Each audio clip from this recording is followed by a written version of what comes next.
Here we go. Let's see what is happening in our story. Um, we left off.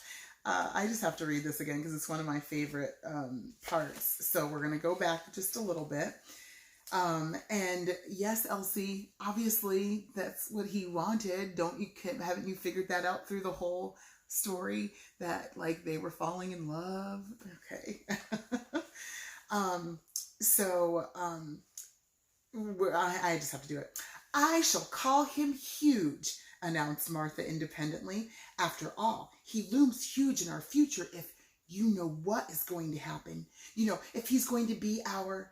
She broke off and uttered the last word in a piercing whisper that carried to all corners of the room. Stepfather. Mr. Smith heard the whisper and a blush mantled his cheek. Then you know, he said, and here I was wondering how to break it to you. That's what I had to tell you. It's true. I have come to care very deeply for your mother and have asked her to be my wife. We thought you would, said Martha. Any day now, said Mark. We think it's wonderful, said Catherine. Especially me, said Jane. Thank you, said Mr. Smith. You are four very pleasant children, and I should be proud and happy to be your stepfather, and you may call me Huge or anything else you like. Uncle Huge, said Mark. It's more respectful. There is only one difficulty, said Mr. Smith. Won't she have you? Asked Catherine. Is she being coy and hard to please? I could go and reason with her if you like, offered Mark. I'm really quite good at it. I shall tell her I think she's a very lucky woman to have landed you, said Martha. Oh, please, I beg of you, do not say anything of the kind, cried Mr. Smith in alarm, blushing again. No, your mother has admitted that she thinks she could care for me in return, but yesterday evening she told me definitely that her answer is no. The reason is that she believes herself to be ill, mentally ill. I leave you to guess why. She's noticed things, said Jean, us appearing suddenly out of nowhere and things. That wish she half got when she ran into you out on Bancroft Street, said Catherine. Me with all those diamonds and robbers, said Mark. I did hear her crying last night then, said Martha. Oh dear, was she? That's bad, said Mark. And it's all her fault, said Catherine. The four children looked solemn. Then Jane's face cleared. It's all right, she said. We can fix it up, she said. What could be simpler? We'll confess. We'll tell her the whole thing from the very beginning. Do you think she'll believe it? Said Mr. Smith. Remember, your mother is a very practical person. Stubborn, too, agreed Catherine. We could show her, Mark suggested doubtfully. We could have the charm take her somewhere. That's it. Jane's eyes were shining. We'll let her wish. We'll give her whatever her heart desires. This will be the best deed yet. Come on, let's go over there right now. Oh, do be careful, said Mr. Smith. Hadn't we better plan it out first? But his words were wasted on the bookshop air. Jane had the charm in her hand, and rashly, excitedly, without thinking what she'd do when they got there, she wished. The next moment, they were in their mother's office. The children's mother was woman's club editor of the newspaper, and that meant that she wrote all those little pieces that say which ladies are going to meetings at which other ladies' houses and what they're going to have to eat. This wasn't a very important job, and her office was tiny, and today it was already quite filled by a fat lady who was telling their mother all about the potluck pageant she was planning to give for the League of Needless Women. So that when Jane and Mark and Catherine and Martha and Mr. Smith were suddenly all in the office too, it made quite a crowd.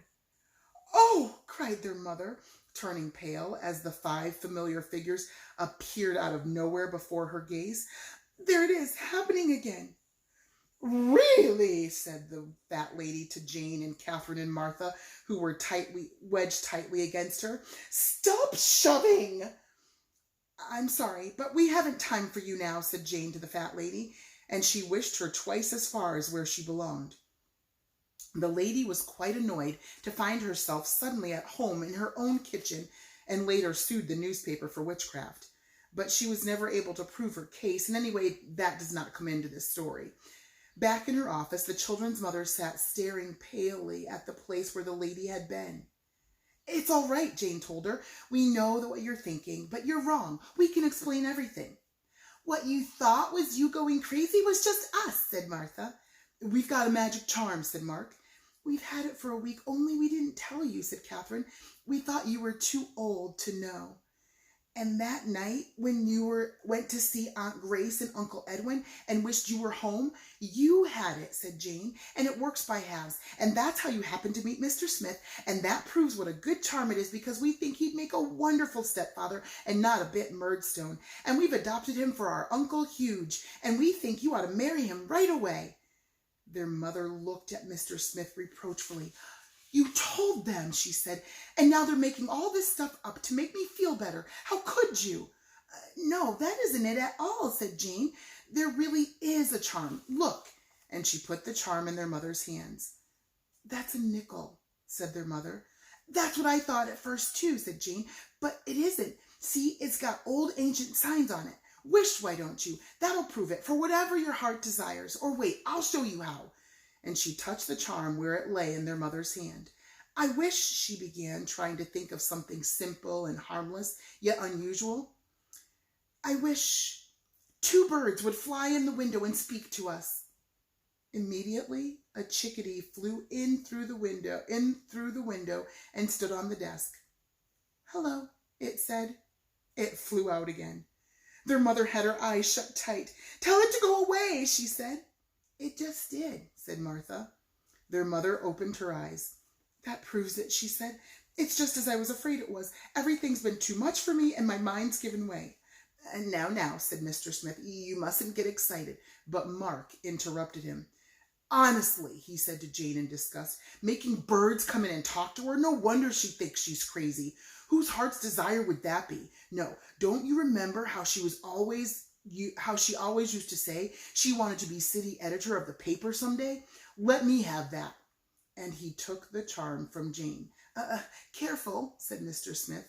It's all right. I know what to say, Mark reassured him, and he wished.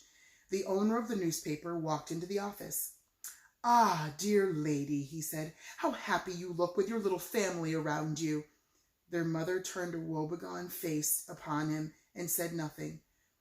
What part of Mother's little family is Mr. Smith? Whispered Catherine to Mark, giggling. Shush, said Mark. We are making some changes in the organization, the owner of the paper went on, and I am glad to tell you that from this moment on, you may consider yourself city editor at a sizable increase in salary.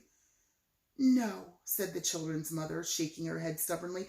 It isn't true. It's just some horrible, crazy dream. You aren't even real. You are just a figment of my imagination. Well, really, said the owner of the paper, looking displeased. Apparently, he did not like being called a figment. Ah, Mother, said Mark, don't worry, just take it. Don't you remember how you've always said you could run the paper single-handed better than the rest of this whole dopey crowd does down here? You don't say, said the owner of the paper coldly. In that case, perhaps I had better withdraw my offer. Perhaps you had better look for a job somewhere else. And he made a dignified exit. This is worse and worse, moaned the children's mother. Now I'm unemployed, and he'll tell everybody because I've gone raving, tearing mad, and he'll be right because I have. There, Catherine soothed her. Mark just didn't know. He couldn't, because I'm the only one who knows what your heart's desire really is. She turned to the others. Mother told me once that when she was our age, she always wanted to be a bareback rider. And Catherine took the charm in her hand. Oh, dear me, I hardly think, began Mr. Smith, but before he could finish his sentence, Catherine had wished.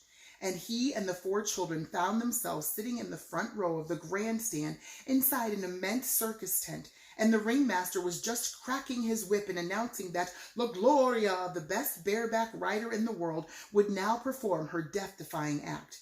There was a crash of cymbals, and La Gloria rode into the ring on a white horse. La Gloria was the children's mother, only she didn't look at all like herself in pink tights and a frilly skirt, and she didn't act like herself either. She rode round the ring with grace and speed and jumped her horse through hoops with spirit and style. And what was most alarming of all to the 4 children?